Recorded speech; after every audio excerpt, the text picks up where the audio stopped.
Elles sont animatrices, journalistes, chanteuses, cuisinières, directrices d'entreprise. Elles ont toutes le point commun de s'être imposées dans des milieux encore très masculins.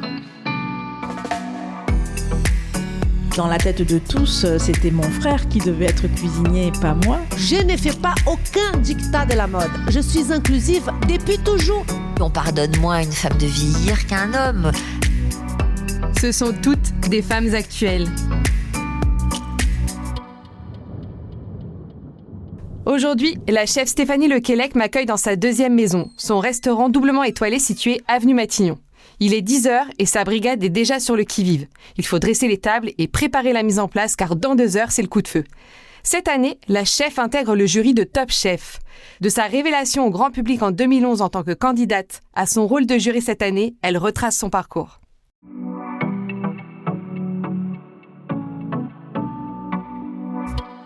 Alors bonjour, aujourd'hui je reçois Stéphanie Lequelec.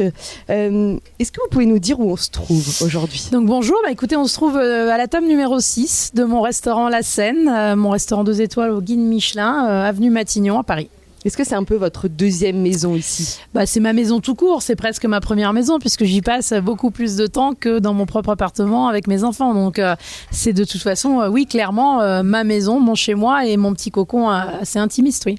La première question que j'avais envie de vous poser, c'est à quel moment est-ce que vous avez réalisé que la cuisine, c'était votre vocation et vous vouliez devenir chef ? Je pense que c'est inné, c'est dans mon inconscient depuis que je suis toute petite, puisque déjà à l'âge de 6-7 ans, mes jeux n'étaient pas vraiment la poupée ou la dinette, mais plutôt de fabriquer ma pâte à petit sablé, de les étaler, de les emporte-piécer, de les cuire, les sucrer, les ranger dans une petite boîte en métal, puis jouer à la marchande avec, donc ça pouvait me tenir toute une après-midi. Donc ça s'explique probablement parce que je viens d'un milieu simple où on fréquentait pas forcément les restaurants et encore moins les étoilés, mais où en revanche on avait la culture de la table. Acheter les produits au marché, en direct chez les producteurs, les maraîchers, etc. Puis cuisiner, ça cuisinait énormément à la maison. Ma maman, mes grands-mères, il y avait ce côté vraiment très rassembleur de la table et les Noëls, les anniversaires à 20-25 personnes autour de la table et tout ça, ça se passait vraiment à la maison. C'est maman qui orchestrait tout ça. Et puis le vrai virage, il est à l'âge de 14 ans, je crois, après le résultat du brevet des collèges, où là, abcès sur 2 mois, j'annonce à mes parents que je ne souhaite pas faire une seconde générale, mais bel et bien intégrer l'école hôtelière parce que l'intime conviction que c'était ma vie, tout simplement. À l'époque, on poussait plutôt les enfants à faire des études, oui. Donc vos parents ont vraiment cru en vous. Totalement. Il n'y a pas eu d'hésitation de leur part. Il n'y a eu aucune hésitation, ils m'ont donné les moyens, ils m'ont trouvé l'école hôtelière. À 14 ans, c'est pas évident de rentrer dans une école hôtelière et d'apprendre un métier manuel, même si on pourra débattre là-dessus, parce que c'est pas qu'un métier manuel, je pense, la cuisine, pour la faire en tout cas à un certain niveau d'excellence. Mais effectivement... comme une espèce de conviction intime que c'était une part de destinée et je pense qu'ils en étaient peut-être convaincus aussi, donc ils m'ont donné les moyens en tout cas de réaliser mon rêve.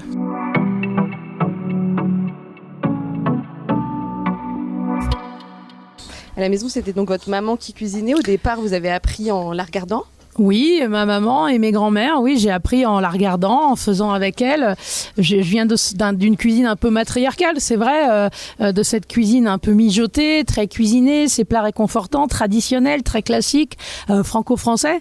Donc j'ai appris un petit peu, ça aussi inconsciemment, c'est cette cuisine-là qui m'a donné envie. Alors quand vous débutez dans ce milieu, il y a quand même beaucoup d'hommes. Vous êtes une des premières. Oui. Voilà, une des premières en tout cas. Oui. Il y en a eu quelques-unes et c'est vrai que depuis ma génération, il y a une petite, je vais pas dire accélération parce que le mot est un peu fort, mais en tout cas, il y a un petit peu plus de jeunes femmes. Vous êtes de plus en plus présentes. Comment est-ce que vous avez vécu ces débuts dans ce milieu très masculin ? Je me suis jamais posé cette question, figurez-vous. J'avais tellement ce métier et cette passion chevillée au corps que même malgré les mises en garde qu'on avait pu me faire, la façon dont parfois on a peut-être essayé de me décourager, ça n'a jamais vraiment influé sur moi. J'aimais trop ça, j'avais trop la cuisine en moi. Puis c'était vraiment, moi je suis une ancienne timide, c'était vraiment le seul endroit où je me sentais bien, où je me sentais légitime, où je me sentais à ma place, où d'un seul coup j'avais confiance en moi. Une cuisine, c'est vraiment le seul endroit. Quand j'étais enfant, j'étais pas très expansive, j'avais pas beaucoup d'amis, j'étais pas quelqu'un qui je vais pas dire de trait social, mais en tout cas, je catalysais pas autour de moi énormément d'amitié parce que très repliée sur moi-même, très peu confiance en moi. Et la cuisine, par contre, a fait changer ça. C'est-à-dire que c'est le seul endroit au monde où je me suis sentie à ma place et en puissance, c'est-à-dire vraiment en possession de mes moyens et de ce que j'étais capable de faire. Donc c'est vrai que je me suis jamais trop posé la question du milieu masculin. J'étais tellement décidée, tellement déterminée à y arriver que de toute façon, j'allais tout faire, travailler 10 fois plus dur que les autres et prouver que ma place, elle était là et que j'allais faire mieux que n'importe qui d'autre, un jeune homme y compris. On vous a mis des bâtons dans les roues parfois ? Je pense que oui, mais encore une fois, j'ai jamais voulu m'arrêter à ça, m'arc-bouter ou m'en servir, parce que c'est dans mon caractère, attention, ou m'en servir comme d'une limite ou comme d'une excuse pour ne pas y arriver. Non, je pense que, mais ça, encore une fois, c'est une histoire de caractère. Je pense que plus on m'a un petit peu dit que j'allais pas y arriver, plus on a été peut-être dur avec moi parfois, parce qu'on l'a été, mais plus ça faisait naître en moi une espèce de rage. Je crois que le mot est bien choisi, une espèce de rage d'y arriver et de prouver qu'il se trompait en fait. À quel moment vous êtes sentie vraiment légitime ? Il n'y a pas si longtemps que ça finalement. Il n'y a pas si longtemps que ça parce que je ne suis pas quelqu'un qui sait mettre sur pause et puis regarder un petit peu le chemin parcouru et se satisfaire de ce que j'ai pu accomplir. Je ne sais pas bien faire ça parce que j'aurais un sentiment d'arrêter d'avancer, d'arrêter de grandir. Donc c'est vrai que alors, c'est parfois un défaut parce que j'ai tendance à être très exigeante, d'abord avec moi-même, et donc à toujours regarder le chemin qui reste à parcourir et pas celui qui a déjà été parcouru.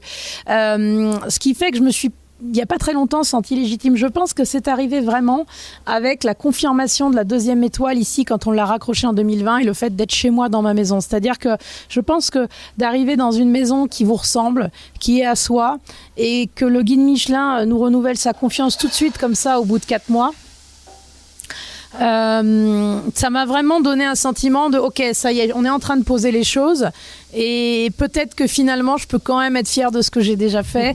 Et je dis mais c'est nous en réalité parce que c'est toute une équipe et que c'est ma famille aussi, que c'est tous les gens qui m'entourent depuis tant d'années qui font que finalement je me sens aujourd'hui à ma place, quoi. On décrit souvent le monde de la cuisine comme assez patriarcal. Où, voilà, on peut avoir cette image de on crie un petit peu dans les cuisines.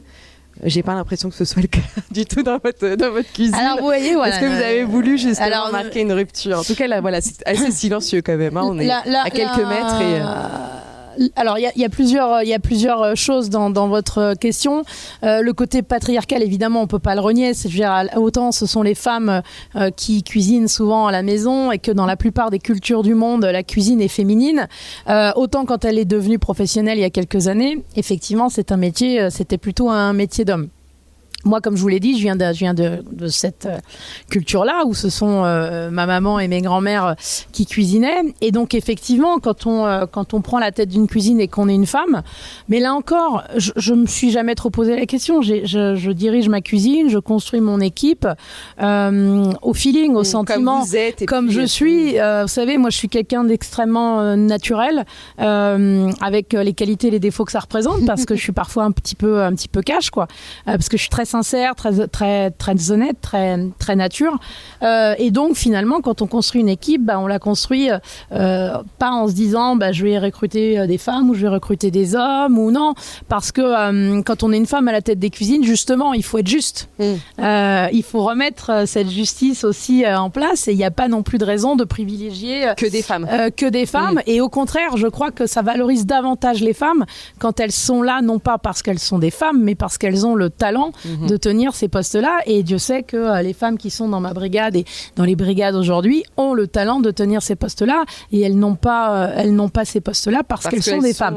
Et ça, je tiens absolument là-dessus. Alors évidemment, on souhaite que la profession continue de se féminiser, mais non pas par souci de parité, par souci de donner la parole aux femmes qui ont du talent et qui ont quelque chose à dire. Est-ce que vous avez pu échanger avec d'autres femmes chefs sur justement la difficulté pour certaines de s'affirmer dans ce milieu d'hommes, des femmes plus jeunes par exemple qui auraient pu souffrir de de sexisme, par exemple? Oui, évidemment, on l'entend parce que je vous dis, après, chacun réagit différemment à ce sexisme qui a pu exister, qui tente quand même à disparaître petit à petit. Il existe et j'ai envie de dire, malheureusement, il existera toujours. L'essentiel, c'est d'inviter les femmes à le gérer, en fait. Ne vous laissez pas faire, en fait. C'est-à-dire, ne vous laissez pas faire. Ne vous laissez pas intimider par ça. Vous êtes plus forte que cela. Et en fait, avec du travail, avec on se fait sa place, quoi. Je veux dire. Donc c'est plutôt. Moi, vous savez, je croise souvent des jeunes femmes dans les écoles hôtelières, et c'est là que je me rends compte un petit peu du rôle qu'on a nous, les quelques femmes chefs, un petit peu tête de file de notre génération, c'est qu'elles nous disent à quel point finalement on les a fait prendre confiance en elles et on les a inspirées. Et ça, c'est quelque chose, je dois dire, dont j'avais pas forcément conscience, mais dont je suis très fière et que j'ai envie de cultiver, parce qu'effectivement, aujourd'hui, si vous me posez la question de quoi je suis le plus fière dans ma vie, c'est justement de ne pas avoir eu à sacrifier ma vie de femme, ma vie d'épouse, ma vie de mère, donc de famille, pour ma vie professionnelle et inversement. Donc en fait, le message que je veux vraiment passer, mais très fortement, c'est que finalement, à partir du moment où vous êtes passionné, où vous avez envie de faire ce métier, ou un autre d'ailleurs, parce que ça c'est valable dans tous les domaines, dans tous les métiers, en fait, personne, ni un homme, ni la bien-pensance générale, personne ne doit vous arrêter. Vous devez trouver en vous, et vous les avez, les ressources pour aller chercher cette expression de ce que vous voulez faire dans la vie. Et donc, en fait, les solutions, après, on les trouve. Je veux dire, gérer sa vie de famille. Si j'y suis arrivée, en fait, ce que je veux vous dire, c'est que je suis ni plus maligne, ni plus forte que les autres. Par contre, j'ai eu le caractère qui m'a permis de rien lâcher et de trouver les solutions et d'être très bien entourée. Alors ça, par contre, il faut être très bien entouré. Ça, c'est une certitude. Très bien organisé aussi. Très bien organisé. Mais bon, les femmes sont quand même, on va pas caricaturer, mais bon, ça fait partie des compétences féminines, normalement, l'organisation.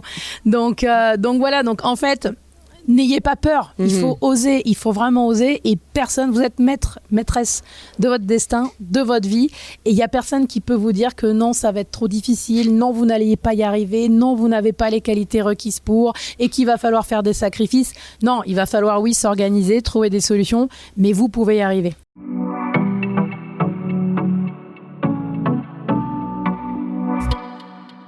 Alors, vous, ce qui a particulièrement lancé votre carrière, en tout cas votre médiatisation, c'est votre participation à Top Chef.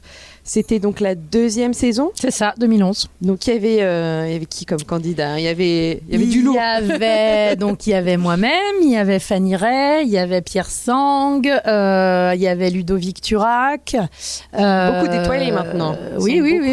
Voilà, on était finalement une génération pas si maladroite que ça. Même si on était dans les débuts du concours et qu'il n'avait pas encore, Top Chef n'avait pas la légitimité ni ce côté statutaire qu'il peut avoir aujourd'hui, puisqu'aujourd'hui c'est vraiment reconnu comme un vrai concours et de cuisine, et puis un vrai foyer de découverte de talent.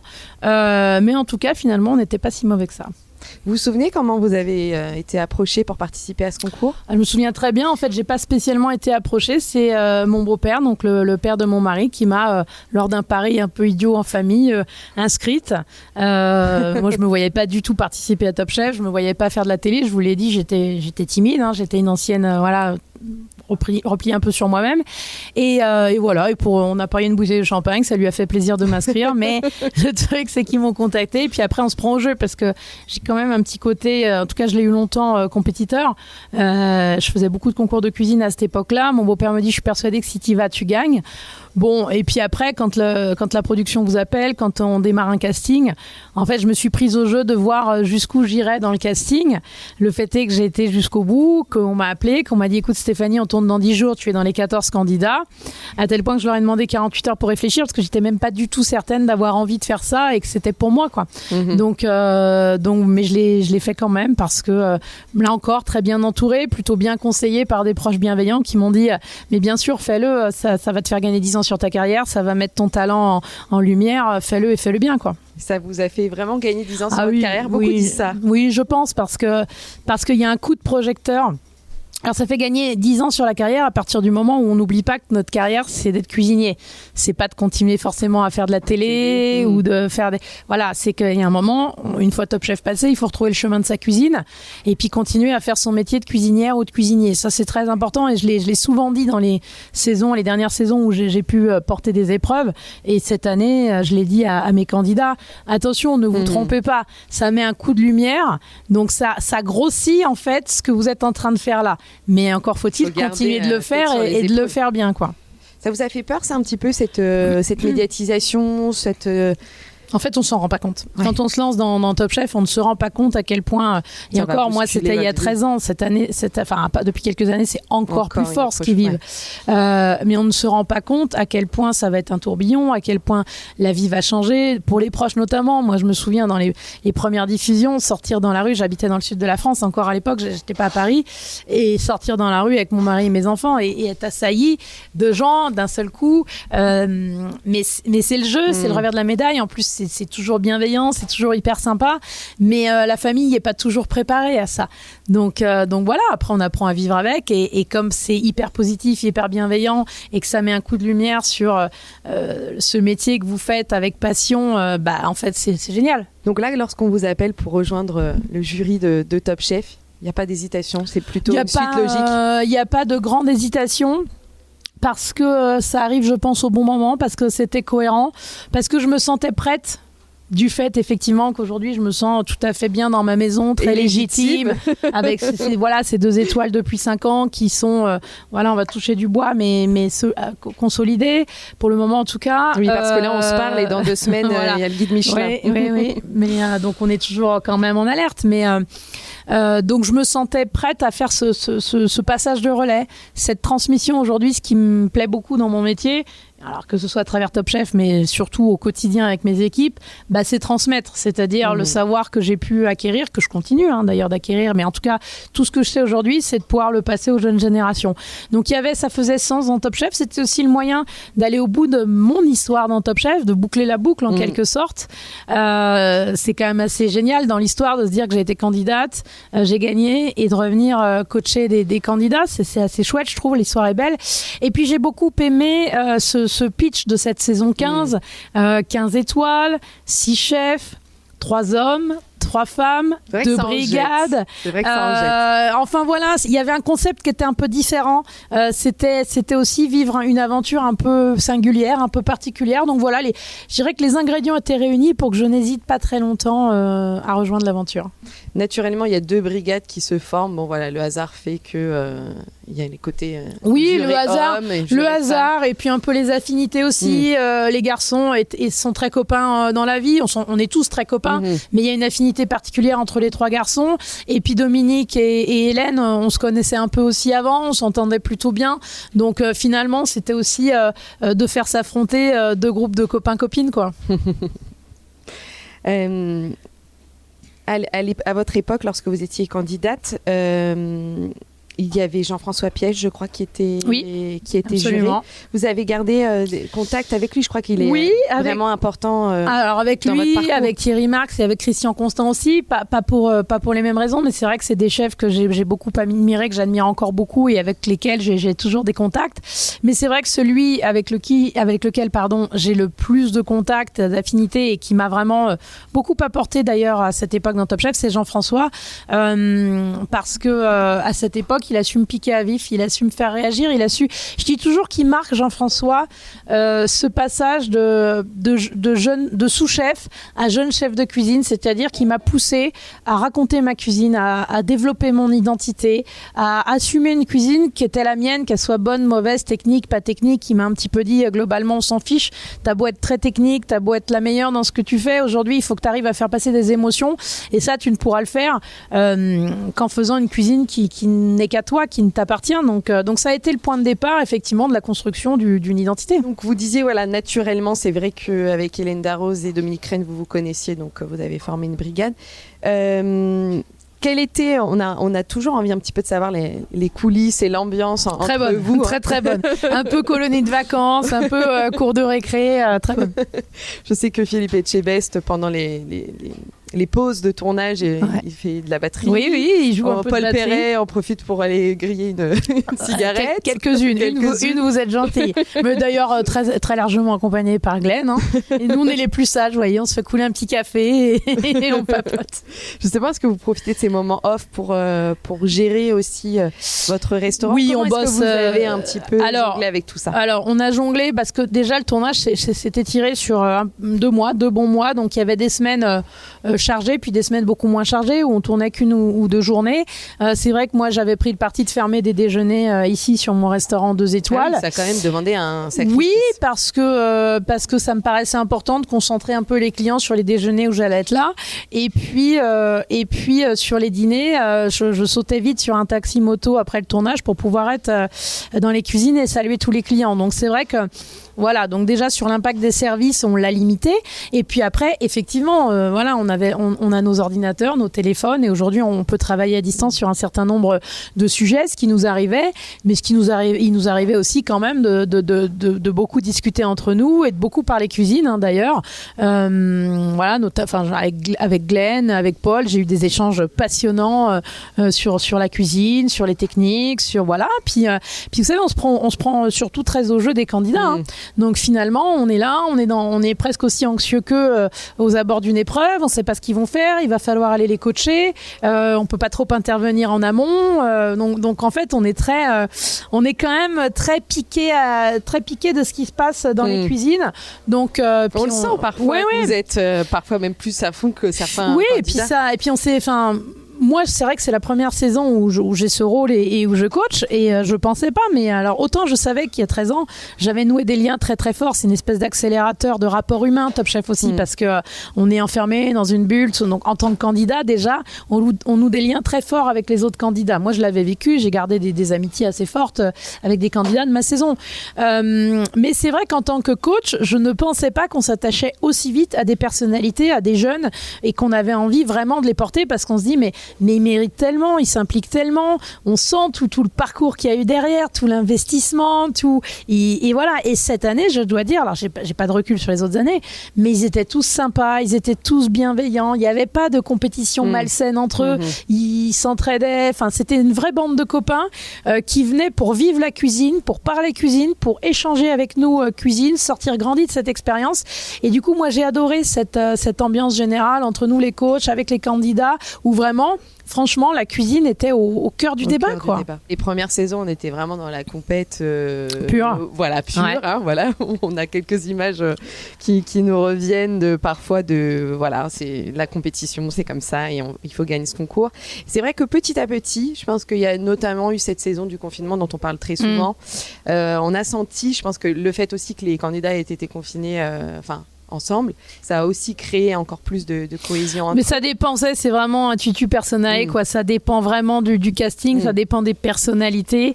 Voilà, mais c'est vrai que il y a des chouettes personnalités qui émanent, je trouve, et je trouve que c'est représentatif d'une jeune génération de cuisinières et cuisiniers qui, moi, me rassure et me bluffe. C'est-à-dire que je trouve qu'il y a des 25-30 ans, là, on le voit dans nos cuisines, hein. Moi je le vois, vous voyez la moyenne d'âge, hein, ils ont entre 20 et 26 ans, 27 ans ici, donc ils sont en plein dans ce que je vous raconte, mais il y a des 25-30 ans qui sont vraiment pas maladroits, qui sont passionnés, qui sont vraiment mordus, qui ont fait vraiment un retour au boulot, quoi, si je puis dire, et qui se sont affranchis d'un certain nombre de codes que ma génération vraiment avait à cœur de respecter, dans lesquels elles s'enfermaient parfois aussi. Eux, on sent qu'ils sont curieux, qu'ils ont voyagé, qu'ils sont à l'affût de toutes les cuisines. Et en fait, ça se ressent. Donc, ils ont un espèce de...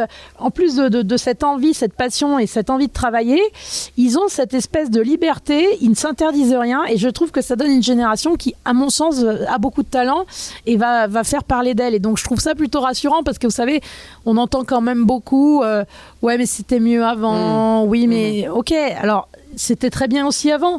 C'est différent. Aujourd'hui, les jeunes ont envie de faire différemment.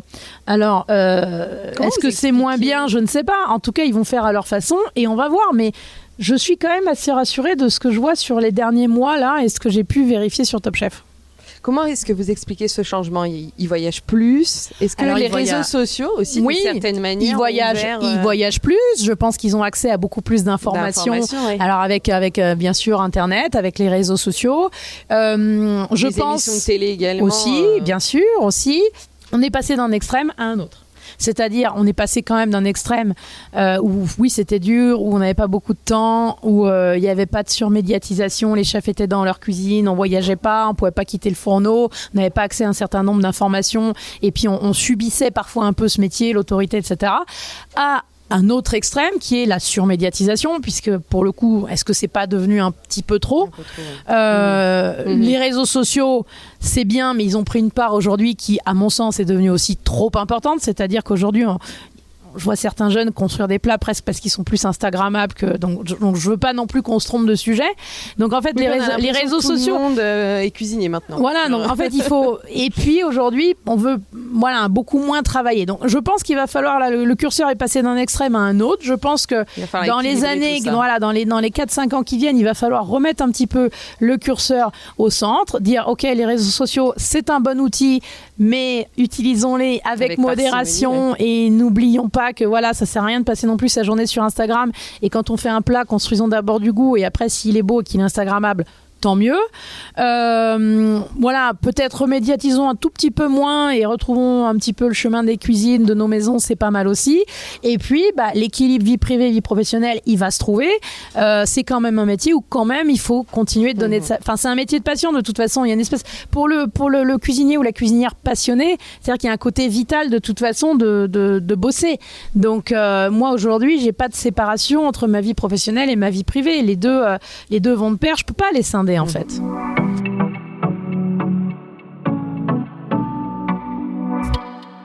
Lorsqu'on a cette médiatisation, que ce soit après Top Chef ou via les réseaux sociaux, il peut être difficile aussi de dire non à certaines opportunités. Certains candidats sont dès qu'ils même avant il le faut. Et il le faut, oui, voilà. Ouais. Et vous-même, quel rapport vous avez à toutes ces sollicitations avec certaines marques, par exemple ? J'ai toujours fait attention à ça. Il faut quand même garder en tête, c'est quoi le rêve de petite fille ou de petit garçon ? C'est quoi l'objectif ultime ? De quoi tu as envie ? Top Chef n'est pas un point d'arrivée, c'est un point de départ en fait. Top Chef, c'est absolument pas une finalité, c'est le début d'autre chose qui peut te conduire à ton objectif ultime, sous réserve de continuer à faire les bons choix, de le gérer correctement. Donc en fait, il faut remettre en perspective et en ligne de mire, c'est quoi ? Qu'est-ce que je veux ? Alors certains voudront juste ouvrir leur affaire, certains voudront 1, 2 ou 3 étoiles, certains voudront partir à l'étranger, d'autres voudront effectivement continuer de faire de la télé, etc. En fait, il n'y a pas une vérité. Il faut juste que chacun sache c'est quoi mon envie, mon rêve ultime, et qu'à partir de là, on fasse les bons choix. C'est sûr que quand on se dit qu'on veut peut-être avoir 1, 2 ou 3 étoiles, il y a une forme de cohérence. On peut pas faire de la pub pour du produit industriel ou ce genre de choses. Enfin, faut rester cohérent. On peut pas prôner une cuisine locavore, etc. Et même s'il y a une somme d'argent importante en face, je crois qu'il faut en fait garder une forme de cohérence dans tout ce qu'on fait. Et ça, c'est valable pendant Top Chef et dans l'après proche, mais c'est valable toute une vie. C'est une mise en garde que vous avez fait près de vos candidats ? C'est une mise en garde que j'ai fait près de mes candidats. Mais moi, vous savez, je leur ai tout dit. En fait, j'ai fait un partage d'expérience total. J'ai beaucoup parlé avec eux en off. Je continue d'en voir un certain nombre en off. Parce que naturellement ils m'appellent en fait. Il y a une forme de il y a quelque chose qui s'est passé. Alors il y a un côté aussi générationnel, puisque Glenn et moi on est peut-être plus proches de leur génération, mais du coup et puis comme j'ai été candidate, je sais pas, il y a une alchimie qui s'est passée entre la plupart des candidats et moi, où on s'est très bien entendu et où assez naturellement il m'envoie un petit message, où il me passe un petit coup de fil. Chef, vous avez un quart d'heure, est-ce qu'on peut se parler, est-ce que je peux passer prendre un café, j'ai besoin d'un ou deux tips, c'est tout. Il y a un côté un peu grande sœur et en fait c'est chouette parce que c'est pour ça que j'y suis allée aussi, c'est ça que j'avais envie, plus de remettre l'humain au cœur du sujet, quoi.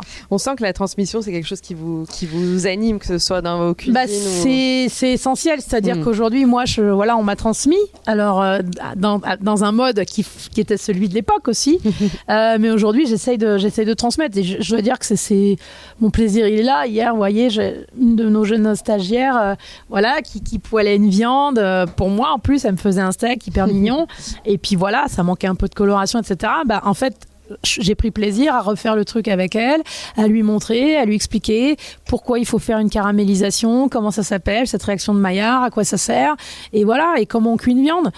Parce qu'en fin de compte, si on fait pas ça, derrière, on peut pas après pleurer que plus personne veut faire ce métier, qu'on ne trouve pas de main-d'œuvre qualifiée, etc. En fait, c'est dans nos mains à nous, c'est dans les mains de ma génération d'embarquer les gens dans une aventure qui est passionnante, qui, moi, a changé ma vie et fait que ma vie est ce qu'elle est et que je suis heureuse avec ça. Mais en fait, il faut partager, en fait, parce que la cuisine, c'est ça, c'est du partage à table, mais c'est surtout du partage humain avec les équipes au quotidien. Et enfin, c'est ça qui rend le métier intéressant. C'est pas juste de s'enfermer dans sa cuisine, d'essayer d'avoir 2 étoiles en faisant la plus belle assiette, la meilleure, etc. Enfin, aujourd'hui, en tout cas, ça m'a peut-être animée à un moment, mais c'est plus vraiment ce qui me fait me lever le matin. Je me pose souvent la question de savoir si, à un certain moment, voilà, quand on a 1, 2 étoiles, 3 étoiles, est-ce qu'on arrive quand même à être encore en cuisine ou est-ce que votre rôle, il est ailleurs ? Non, mon rôle, il est clairement en cuisine. J'y suis à chaque service. Moi, j'ai besoin de faire la cuisine. Voilà. Après, moi, c'est un espèce de besoin viscéral, même quand sur la création d'un plat, etc. Je ne sais pas faire un croquis dans un cahier. Je ne sais pas mettre 3 lignes sur un cahier et le passer à mon second pour qu'il fasse ses essais. Je ne sais pas faire ça. Donc, c'est vrai que souvent, quand j'arrive avec une idée, je dis Léo, écoute, voilà, j'ai pensé à ça. Je pense que, voilà, le petit pois, l'asperge, là, on est en plein changement de carte. On pourrait faire comme ci, comme ça. Il me dit, OK, chef, vous voulez que je lance les essais ? Et je lui dis non. Je lui dis non parce que commande-moi tous les produits, tu vas commander ça, et en fait on va faire ensemble. Parce que moi la cuisine, déjà dans le processus créatif, j'ai besoin de la faire pour que le plat sorte. Je ne sais pas la raconter. Il faut que je la fasse parce qu'en fait un geste va appeler une autre idée, une cuillère de goût va appeler un autre ingrédient, etc. Donc en fait j'ai vraiment besoin de la faire. Et puis après au quotidien c'est pareil en fait. Je sais pas trop me couper complètement de la cuisine. J'ai envie de faire un service, de rythmer. Voilà, pour moi c'est une forme d'adrénaline aussi dont j'ai besoin. Donc même si je fais des choses à côté comme beaucoup d'autres chefs, et en fait ces choses que je fais à côté, des signatures de cartes parfois, j'ai 2 autres restaurants qui sont gérés au quotidien par mon mari mais dont on assume tous les 2 la création des cartes, du concept, etc. Et voilà, c'est très stimulant pour moi, c'est important parce que j'ai une forme de boulimie de travail, ce qui fait que effectivement plus je travaille, plus j'en ai, plus ça me stimule intellectuellement et je pense meilleure forme je suis, donc meilleure est ma cuisine ici aux 2 étoiles. Mais en revanche, je ne sais pas me couper complètement de la cuisine. Ça, c'est pas possible. Alors, on parlait tout à l'heure du guide Michelin. Voilà, vous êtes toujours en attente de savoir si votre 2e étoile est consolidée. Non, parce que là, visiblement, on a reçu hier la dépêche AFP qui annonce les dégradations. Et donc, a priori, nous ne sommes pas dans ces dégradations. Donc félicitations. Merci, donc, nous maintenons cette année, pour la 6e année donc consécutive, notre 2e étoile. Donc ça, on est très heureux avec l'équipe. Comment est-ce que vous positionnez par rapport à ça ? Il y a certains chefs qui ont volontairement, qui sont sortis un petit peu de cette course aux étoiles parce qu'ils trouvaient ça un peu enfermant. Ouais. Voilà. Est-ce que non, enfin aujourd'hui, je crois que ce serait quand même malhonnête d'avoir profité d'un système parce qu'on est quand même content enfin en tout cas pour ma part, je parle pour moi, de figurer à 2 étoiles dans le guide Michelin parce que ça fait parler de nous, parce que ça draine une clientèle qui nous connaît pas forcément. Je pense à une clientèle étrangère, etc. notamment. Donc ça fait quand même trouver le chemin de la table à des clients qui l'auraient pas forcément poussé autrement. Donc aujourd'hui, en tout cas à ce stade, encore une fois, il n'y a jamais rien d'indélébile. Peut-être dans 10 ans, je vous tiendrai un discours différent, mais en tout cas non. Aujourd'hui, je vous dis, on est content de maintenir cette 2e étoile Michelin. Elle est importante pour nous. C'est pas quelque chose qui vous enferme, c'est non, justement moi, je quelque chose pas, qui vous ouvre je sais les pas horizons. Si ça m'enferme ou si ça m'ouvre, mais en tout cas, il y a un côté très stimulant aussi. Il y a une pression positive. En tout cas, nous, on la vit comme une pression positive de remise en question quotidienne, mais qu'on fait pas par rapport à un guide, en fait, qu'on fait d'abord par rapport à des clients. En fait, parce que quand on se lève le matin, on se dit pas on va cuisiner pour garder nos 2 étoiles ou pour en obtenir une 3e. Ça, c'est pas ça. On se lève en se disant ok, comment on peut continuer d'améliorer ce restaurant ? Comment on peut, tout en équipe, donner des émotions comment à on peut ceux continuer comment moi, déjà, individuellement, je peux continuer à faire grandir ma cuisine, à affirmer mon identité, à construire une singularité, et que d'un seul coup, tout ça atteignent une forme de cohérence dans tout ce qu'on fait dans notre restaurant. Je pense à la sommellerie, je pense au service en salle, je pense aux petites attentions au départ du client, etc. Comment d'un seul coup on crée un moment qui est singulier, qui ne ressemble à aucun autre. Niveau 1, niveau 2, niveau 3, demain il vaudra peut-être plus rien, j'en sais rien, mais en tout cas c'est cette espèce de quête d'excellence, de pression positive, parce que nous, on a envie qu'elle soit positive. Donc en fait, moi je prends pas le Michelin comme un carcan, je le prends plutôt comme un élément moteur qui nous oblige à ne pas trop nous endormir.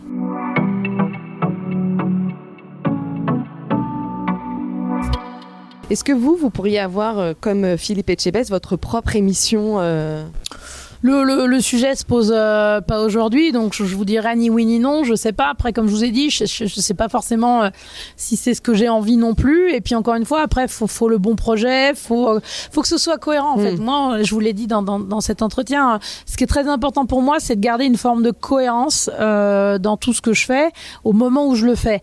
Donc je vous dis ni oui ni non parce que d'abord le projet s'est pas imposé aujourd'hui. Maintenant, si demain il y a quelque chose qui d'un seul coup fait écho à ce que je suis, à ce que je raconte, on réfléchira. Après, l'idée, c'est quand même de rester très focalisé ici sur ma maison, de pouvoir quand même y être 95% du temps. Donc voilà, j'essaye de construire de manière logique et cohérente déjà un emploi du temps, etc., pour rester quand même très focus et très dédié ici à ma petite salle à manger. Donc je sais pas. Après voilà, aujourd'hui, moi, la télé, pour moi, c'est un moyen de continuer de faire parler de notre métier, de passer un certain nombre de messages. Donc voilà, tant que ça reste cohérent par rapport aux messages que je veux passer, je suis ravie de faire de la télé pour ça, en fait, pour ces raisons-là. Mais j'ai pas un besoin, en tout cas, d'exister à la télé. C'est pas mon leitmotiv le matin. Si on vous repropose une nouvelle saison de Top Chef, c'est plutôt évident la réponse. J'ai pris beaucoup de plaisir à faire celle-ci. Ça s'est plutôt très bien passé, que ce soit avec les autres membres du jury, que ce soit avec la production, que ce soit, je vous l'ai dit, avec les candidats. J'ai pris beaucoup de plaisir à faire ça, de la manière dont ça a été fait. Donc, si demain il y a une saison 16, si demain la chaîne a envie de me reproposer, en tout cas, je réfléchirai comme je l'ai fait pour celle-ci. C'est pas une porte fermée du tout. Quels sont vos projets dans les mois à venir J'ai pas. C'est vrai que depuis 5 ans que j'ai maintenant créé la scène ici, on a beaucoup développé. On a ouvert MAM, notre traiteur maison de cuisine dédiée à la cuisine de maison. On a 2 adresses, il y en a 2 autres qui arrivent là. J'ai créé il y a 1 an et demi avec mon mari David Vive, notre table marine, cuisine un petit peu joyeuse de partage autour des produits de la mer. C'est vrai que là, je trouve qu'en 5 ans, on a bien consolidé. Enfin, on n'a pas consolidé, on a bien développé. Donc là, justement, je vais entamer une phase de consolidation, vous voyez. Je vais entamer une phase où on va continuer à approfondir chacun des sujets. Voilà, parce que j'ai envie d'aller plus loin dans ces 3 marques qui sont les nôtres, la Seine, MAM et Vive. Mais pas forcément d'ouverture. Non, mais en fait, c'est pas la quantité. Je pense que c'est d'arriver à asseoir une forme de qualité et puis pas démultiplier pour démultiplier. Donc, je vous dis pas qu'il y aura pas d'autres projets, mais en fait, moi, je fonctionne au feeling, à l'instinct, et les projets, je vais pas forcément les chercher. Ils se présentent. Alors, il y a beaucoup de projets qui se présentent et que je refuse, et puis il y en a certains qui se présentent où là, je me dis tiens, ça fait sens, ça me plaît, ça m'excite. Donc tiens, allons-y. Donc voilà, mais je vais pas les chercher. Donc à ce stade, j'ai pas envie d'aller chercher de nouveaux projets. En revanche, là aussi, je vais pas vous dire je fais plus rien et puis dans 1 an peut-être faire voilà, si il y a des choses qu'on peut pas anticiper. Voilà, c'est ça en fait. Et moi, j'ai toujours fonctionné comme ça toute ma vie. Je suis pas forcément allée chercher ce qui m'est arrivé. Il y a eu des choses qui se sont présentées. Alors après, on y va pas. On prend des risques aussi parfois. M'installer ici, c'était un risque. C'est la meilleure décision que j'ai prise de ma vie. C'est ce qui fait que je suis, je crois, épanouie et que d'un seul coup, je sens que tout est cohérent et que je me sens légitime. Mais voilà, il y a des choses qui arrivent. On surfe comme ça, on choisit, on prend à gauche, on prend à droite, et puis ça vous mène sur un petit bout de chemin qui est finalement votre destinée.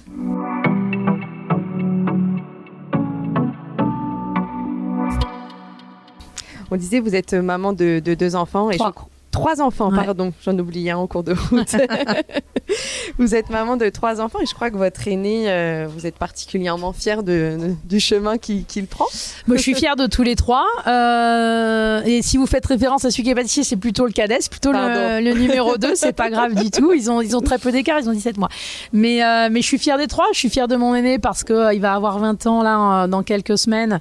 Et que c'est un jeune homme, voilà, qui est d'une gentillesse, d'une fidélité, qui a pas tout à fait encore trouvé sa voie, mais qui est en train de se chercher. Mais voilà, j'adore le jeune homme qui est devenu.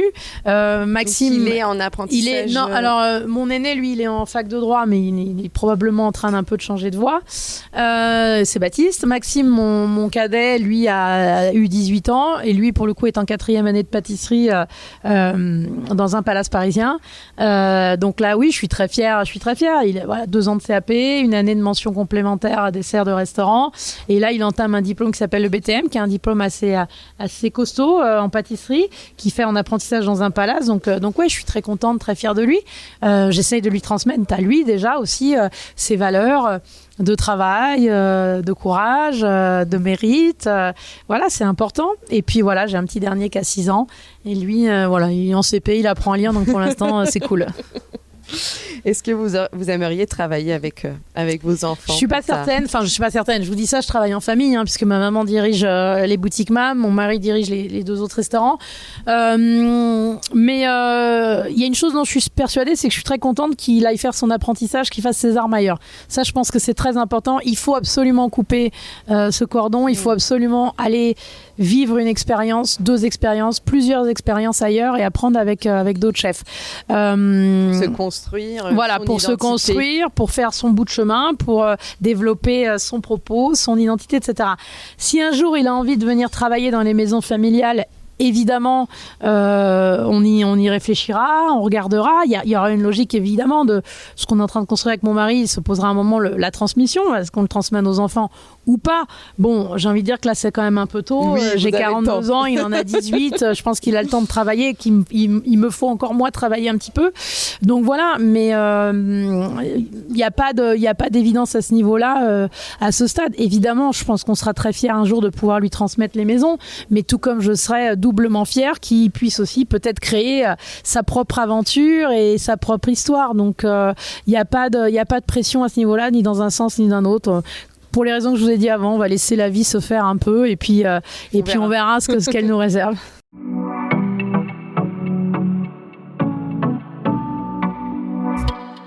J'avais envie de vous poser une dernière question. Est-ce que vous vous considérez davantage comme une cuisinière ou comme une chef? Comme une cuisinière. Alors là, je vous le dis sans hésitation. Non pas que je sois pas fière de diriger aujourd'hui une cuisine avec ce mot chef. Alors d'ailleurs, en plus chef-e, 2FE, tout ça. Non, moi, ce qui est important, c'est dans le mot cuisinière, je le trouve beaucoup plus joli en fait, ce mot de cuisinière. Pour moi, et puis surtout que je fais une cuisine un peu de mère cuisinière aujourd'hui, même ici aux 2 étoiles. En fait, l'histoire qu'on raconte, c'est la mienne et je voulais dérouler là depuis presque 1 heure maintenant. C'est cette cuisine mijotée, transmise par ma maman, par mes grands-mères. C'est cette référence aux mères cuisinières qu'ont eu pour le coup 3 étoiles dans les années 30 à Lyon, la mère Brasier, etc. Mais c'est amener ça dans une forme de modernité. Quand je vous dis ça, c'est pas passéiste, c'est pas être régressif, c'est qu'est-ce que c'est une cuisine d'amour? Qu'est-ce que c'est une cuisine nourricière? Qu'est-ce que c'est une mère cuisinière aujourd'hui en 2024? C'est ça qui m'intéresse de proposer aujourd'hui. Et moi, quand j'ai eu l'occasion et l'honneur de déguster votre cuisine, j'ai ressenti beaucoup de souvenirs d'enfance Oui. En tout cas, ça a fait appel à beaucoup de souvenirs d'enfance sur certains plats, certaines préparations que j'ai mangées. Oui, parce que vous savez, c'est cette scène mythique de Ratatouille où d'un seul coup, le critique plonge sa fourchette dans la ratatouille et il y a ce flashback au genou écorché et à la ratatouille brûlante qui sort de la cocotte de sa maman. Et pour moi, la cuisine, c'est quand même du souvenir. Mais c'est s'appuyer sur le souvenir pour créer une nouvelle émotion. C'est-à-dire que je veux pas m'enfermer non plus dans un truc qui est passéiste. Ça peut être régressif, profondément moderne. Ça peut vous rappeler un souvenir, mais faire appel à une émotion là, immédiate. Maintenant, qui va vous créer un nouveau souvenir en fait. C'est ça qui m'intéresse, c'est de créer le nouveau souvenir qui va peut-être supplanter d'ailleurs le premier. Mais c'est hyper fort. Quand Merci. on arrive à ressentir des émotions comme ça. Merci beaucoup. J'ai envie de conclure cet entretien de cette manière parce que je pense que c'est la meilleure manière de conclure. Oui, puis je pense que vous avez bien résumé aujourd'hui ce qu'est la scène et ce qu'est ma cuisine et ce qui fait qu'aujourd'hui la cuisine pour moi elle est vraiment intime, personnelle et elle fait appel plus aux sentiments. Voilà, aujourd'hui j'ai dépouillé ma cuisine de toute forme de technique, elle est là mais elle est imperceptible pour vraiment laisser parler les goûts, les sentiments et fabriquer des nouvelles émotions dans un moment à table ici. Merci beaucoup pour cet entretien. Merci à vous. Merci. Si vous avez aimé ce podcast, soutenez-nous sur toutes les plateformes en vous abonnant ou en mettant des petites étoiles. Et retrouvez plus d'épisodes sur votre plateforme d'écoute préférée. Et moi, je vous dis à bientôt pour un nouvel épisode. Ciao!